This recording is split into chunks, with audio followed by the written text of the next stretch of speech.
স্বামী যদি কখনো নামাজের মধ্যে দাঁড়াইছেন, আপনার স্ত্রী ফরজ নামাজ বাদ দিয়া ওয়াজিব নামাজ বাদ দিয়া নামাজের মধ্যে দাঁড়াইছে, নফল নামাজের মধ্যে দাঁড়াইছে, এমন দলিল পাওয়া গেছে যদি কোনো স্ত্রী নামাজের মধ্যে দাঁড়ানো অবস্থায় স্বামী যদি ডাক দেয়, ও আমার স্ত্রী, ও আমার বিবি গো, এই দিকে চলে আসো, স্ত্রীর বাধ্য নামাজ ছেড়ে স্বামীর কাছে চলে আসা। মহান আল্লাহ রাব্বুল আলামিন বলেন, أقرن في بيوتكن ولا تبرجن تبرج الجاهلية الأولى। জোরে বলুন আল্লাহু আকবার। হে নারী সমাজগণ, তোমরা নিজের গৃহের মধ্যে অবস্থান করো, পূর্বে জাহিলিয়াতের যুগের মতো রোগ সজ্জা দেখে সাজসজ্জা দেখে বাইরে পদার্পণ করিও না। আমার ভাইয়েরা ভালো করে বলেন তো দেখি, আমাদের সমাজের মধ্যে ঘরের মধ্যে মহিলা থাকে না বাইরের মধ্যে মহিলা থাকে বেশি? জোরে কন। এটা কি শুধু আপনাদের এলাকায় আছে না অন্য এলাকার মধ্যেও আছে? সব জায়গার মধ্যে আছে, আপনার এলাকার মধ্যে বললে হবে না।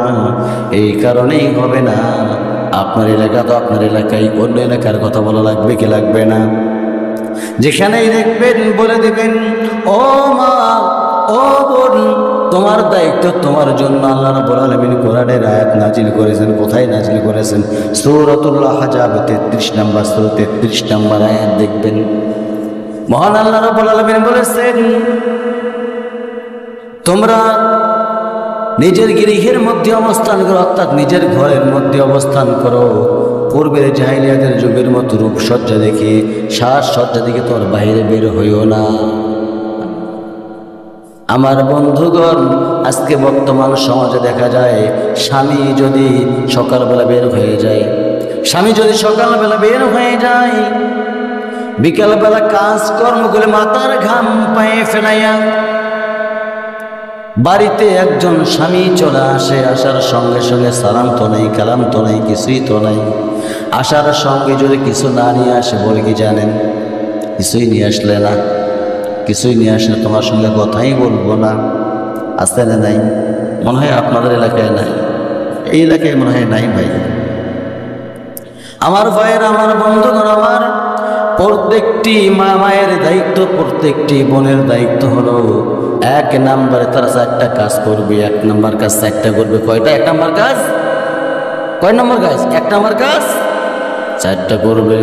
তারা 1 নম্বরে কাজ করবে হলো, মহান আল্লাহ রাব্বুল আলামিন এই আয়াতের ভিতরে স্পষ্ট করে তাফসীরের ভিতরে বলেছেন, যদি আমি তাফসীরের দিকে চলে যাই সময় কুলাবে না। এর পূর্বেও বলেছি, যতই ঘড়ির কাঁটা ঘোরে আমার মাথাও ততই ঘোরে। সময় চলে যায়, আমার মাথাও কিন্তু ঘুরে ঘুরে চলে যাচ্ছে, ঠিক কি না? ঠিক না ভাই? সময় মতোই ছেড়ে দেবে ইনশাআল্লাহ। নারীরা 4টা কাজ করবে, তা না হলে ওই নারী জাহান্নামে যাওয়ার জন্য আল্লাহ রাব্বুল আলামিন তাদেরকে প্রস্তুত করে রেডি করে রেখে দিয়েছেন, বলে নাউযুবিল্লাহ। আর যদি এই 4টি কাজ করতে পারে, সরাসরি যে কোনো জান্নাতের দরজা দিয়া ওই মহিলা যে কোনো জান্নাতের দরজা দিয়া প্রবেশ করতে পারবে, বলি সুবহানাল্লাহ। সে 4টি কাজ শুনবেন নাকি? এই বছরে শুনবেন, এই বছর শুনবেন, কথা বলেন, এখনই শুনবেন, বাড়িতে গিয়ে বলবেন। বাড়িতে মা বোন সবার তো আছে, বউ বাচ্চাও আছে। যার মা বোন আছে তিনি গিয়ে মা বোনকে বলবেন, এবং যাদের বোন আছে তার শেষে যার বোনকে গিয়ে বলে, যার স্ত্রী আছে সে যেন স্ত্রীকে গিয়ে বোঝায় এই কথাটা। আমি যে একটা তেলাওয়াত করেছিলাম সূরা আহজাবের 33 নম্বর আয়াতের মধ্যে বলা হয়েছে, ও নারী সমাজগণ, তোমরা নিজের ঘরের মধ্যে অবস্থান করো, বাইরে সাজসজ্জা দেখিয়ে রূপসজ্জা দেখিয়ে বাইরে পদার্পণ করো না। কথাটা কিন্তু আমারও না, কথাটা আল্লাহর কথা। 1 নাম্বার কাজ হলো 5 ওয়াক্ত নামাজ আদায় করবে। 1 নাম্বার কাজ, একজন মায়ের দায়িত্ব হলো 1 নাম্বার 5 ওয়াক্ত নামাজ আদায় করবে।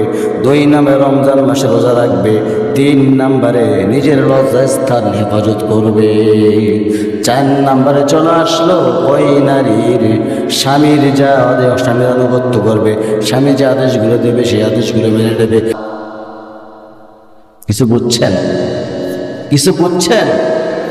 কি বুঝেছেন?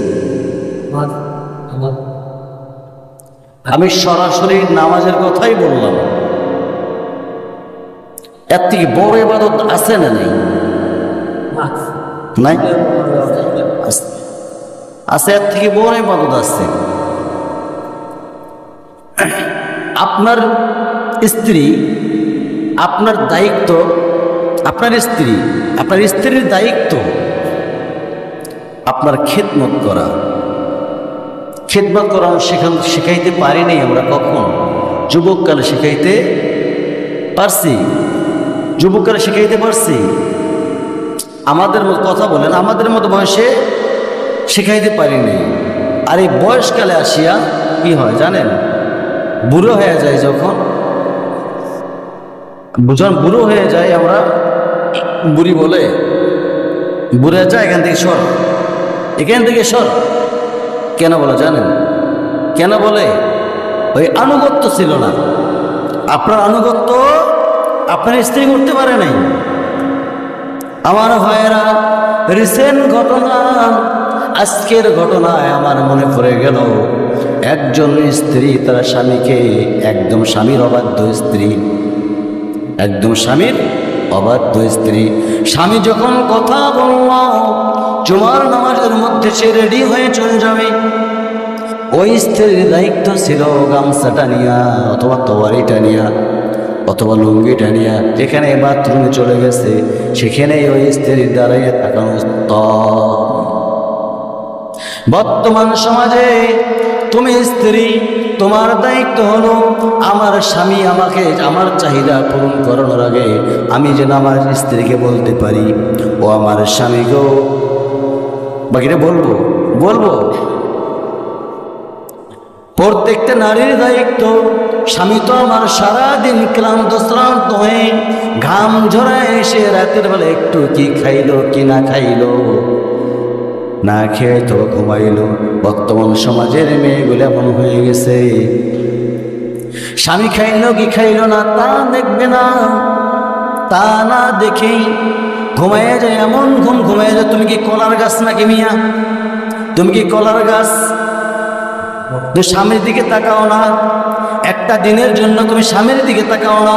আমাদের কাছে এমন রিপোর্ট পর্যন্ত চলে আসে, হুজুর আমার স্বামী রাতের বেলা, আমার স্ত্রী রাতের বেলায় যে ঘুমাইয়া যায়, রাতের বেলা যদি আমি শরীরের মধ্যে হাত টাচ করে ফেলি একবার, স্যাংটা মেরে হাতটা সরাইয়া দিয়ে দেয়। আপনারা কি মনে করতেছেন হুজুর বানায়া বলতেছে? এমনও কথা চলে আসে, হুজুর আমি আমার স্ত্রীর সহবত 1 মাসেও পাই না। আছে না নাই? আপনার এলাকায় নাই? তুমি তো বিয়েই করো নাই, তুমি কেমন বলবা? চুপ করে থাকো তুমি। আমাদের এলাকায় বর্তমান সমাজের মধ্যে এমন কিছু সিচুয়েশন চলে আসছে, আমাদেরকে বলো হুজুর কি করা যায়? রাগের মাথায় আমি 1 তালাক 2 তালাক 3 তালাক পর্যন্ত দিয়েছি। আমি বললাম রাগের মাথায় তালাক দিলে কি হবে? করার কিছু নেই। করার কিছু আছে? কেউ রাগ করে তালাক দেয় না আদর করে তালাক দেয়? ভাই হাসে গিয়া 1 তালাক তোমাকে তালাক দিলাম, 2 তালাক তোমাকে তালাক দিলাম, 3 তালাক তোমাকে তালাক দিলাম। এটা কি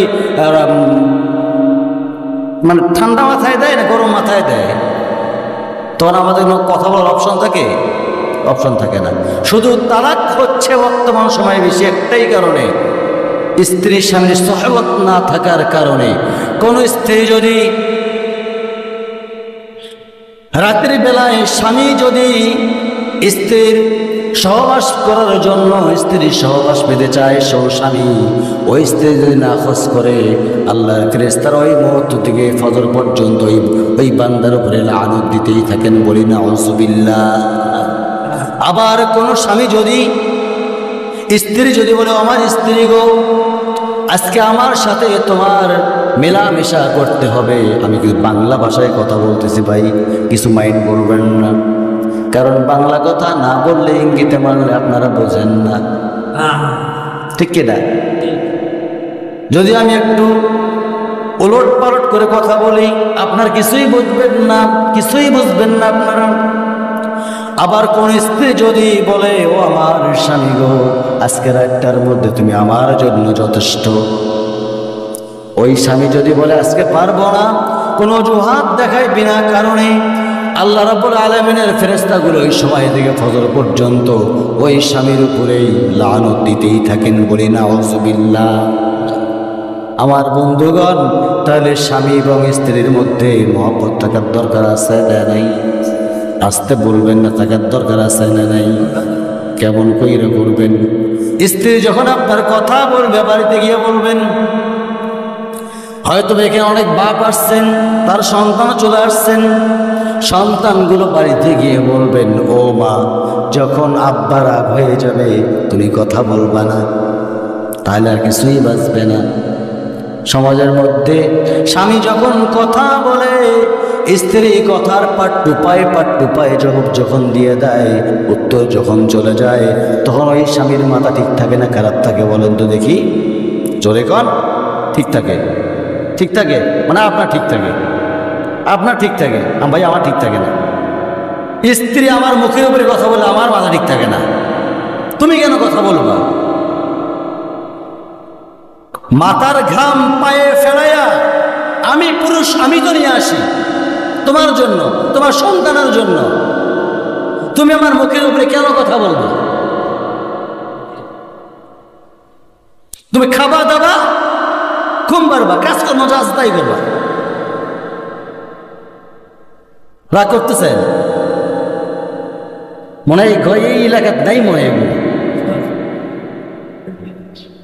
আমার ভাইয়েরা, সতর্ক হওয়ার জন্য বেশি কথা লাগে না, জান্নাতে যেতে হলে বেশি কথা লাগে না, একটা কথাই যথেষ্ট।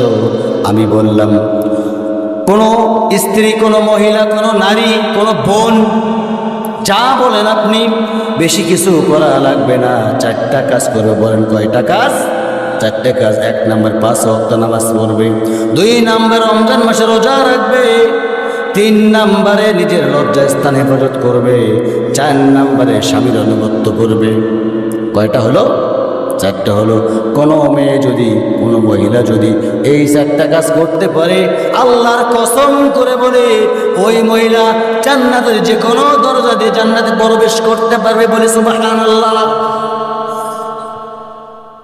তাহলে জান্নাতে যাওয়ার জন্য বেশি কাজ লাগে না মেয়েদের। কয়টা কাজ? 4টে কাজ। আর আমাদের কয়টা কাজ? আমাদের অনেক কাজ ভাই, আমাদের অনেক কাজ। যদি স্ত্রী নাখোশ হয়ে একটু বাঁকা হয়, ওরা বাঁকা মেয়েরা, কি বলেন তো, বাঁকা না?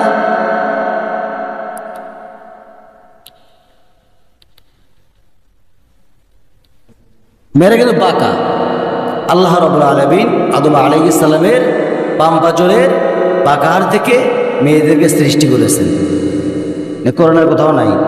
আর একটা তেলাওয়াত করতাম, কিন্তু সময় নেই। কি বুঝলেন? তাহলে আমরা এখান থেকে পাইলাম কয়টা অপশন? ঈমান আনবো যে কয়টা বিষয়ের উপর, আমানার রাসূলু বিমা উনজিলা ইলাইহি মির রাব্বিহি ওয়াল মুমিনুন কুল্লুন আমানা বিল্লাহি ওয়া মালাইকাতিহি ওয়া কুতুবিহি ওয়া রাসূলিহি লা নুফাররিকু বাইনা আহাদিন মির রাসূলিহি ওয়া ক্বালু সামি'না ওয়া আতা'না গুফরানাকা রাব্বানা ওয়া ইলাইকাল মাসির।